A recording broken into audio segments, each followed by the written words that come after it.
Kabul airport, where U.S. troops are scrambling to fly Americans and allies out of the country. At least 3,200 diplomats and civilians have been evacuated from Afghanistan on military flights so far. But anyone trying to get to the airport has to pass through Taliban checkpoints, and not everyone's getting through. Meanwhile, the Taliban is promising a general amnesty for all U.S. allies in Afghanistan. One senior leader saying now is the time to forgive and that they are not seeking revenge. But the U.S., the EU, and at least 19 other countries now say in a joint statement they are, quote, deeply worried about Afghan women and girls and their rights and freedoms. Our senior foreign correspondent Ian Pannell is in Kabul with the latest. Hi, Ian. Diane, that Taliban press conference was totally surreal and bizarre. This time last week, we were talking about the Taliban having taken 9 provincial capitals and how serious the situation was looking on the ground. Today, they're holding press conferences. They're in the process of establishing a government and trying to run the country. It was odd because you saw the Taliban spokesman come down the stairs to a sort of hushed auditorium, which was very first 21st century, but a lot of the guys coming down the stairs there have views which are centuries old. This was really a PR offensive by the Taliban to try and convince us that they are going to have much better views on women, that they're going to treat the civilians well. There's a general amnesty. They said that women are going to be able to take their place in work, in education, according to Islam, without providing any specifics of what that would mean. Someone asked a question, will women be forced to wear burqas? Will men be forced to grow beards, as was the case the last time they were in power? He said, well, we haven't quite decided that yet.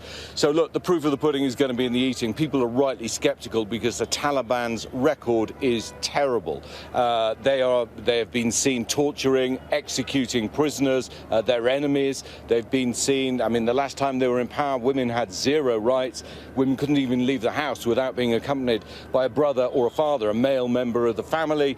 They weren't allowed to go to most places of work. They certainly weren't allowed into higher education or into high school. So they have a lot to prove. People are skeptical, and there is really an air of sadness and darkness here in Kabul. Even just anecdotally, here in the hotel, the young Hazara women who were working on reception, who I was chatting to because I've been here a few times, they're asking me how I am, how is the family, we exchange pleasantries.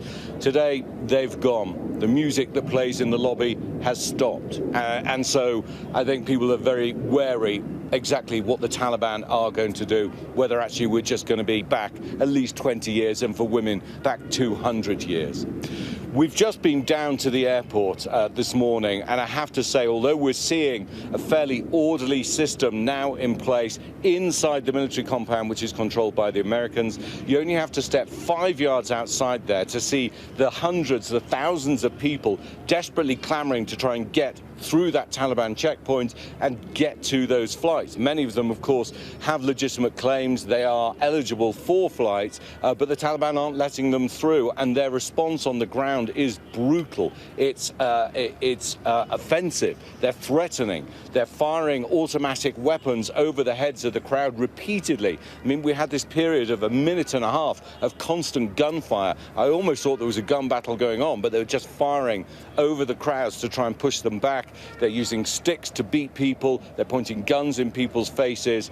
So this is not orderly by any stretch of the imagination. It's desperate, and people are clutching papers in little plastic folders, thrusting them towards us like we can assist them to get through. They're desperate for anyone to help them, and there isn't a system in place. The Americans say that they're talking to the Taliban. Well, that may well be the case right at the gate, but there's no system to get the Afghans or the Americans, who are now entitled to get on those flights from their homes to the airport. The U.S. State Department has said very clearly they have to make their own way there. Well, I can tell you, as a seasoned journalist, it was really scary down there, and we were able to jump in our vehicles and get out of there. For the Afghans, it's truly terrifying.